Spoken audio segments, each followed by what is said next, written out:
ginakabig bago nga lider sa drug group sa Escalante City, Negros Occidental, kag duha kakupdanan sinipatay sang nagbato sa operatiba sang PDEA.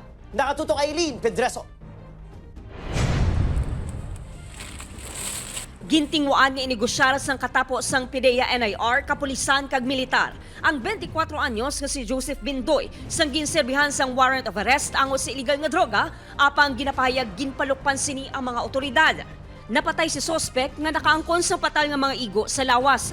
Ginpatigayon ng operasyon sa sitio na Pulungan 2, Barangay Hunob-Hunob, Escalante City kahapon Abril 15. Upon service of warrant of arrest, there is an armed encounter.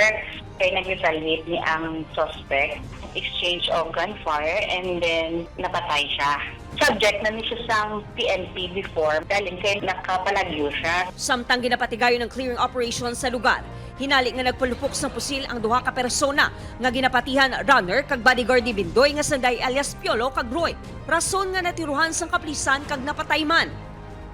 Ginakabig sang PDEA kag kapulisan nga leader si Bindoy sa newly identified drug group sa lugar. Ginatudlo man ini nga nagasuporta sa New People's Army. Itong subject, marami siyang security since organized na siya, mami. Marami siyang runner, maraming fiddler. At the same time, armed and dangerous sila. Several attempts na ang ginawa before.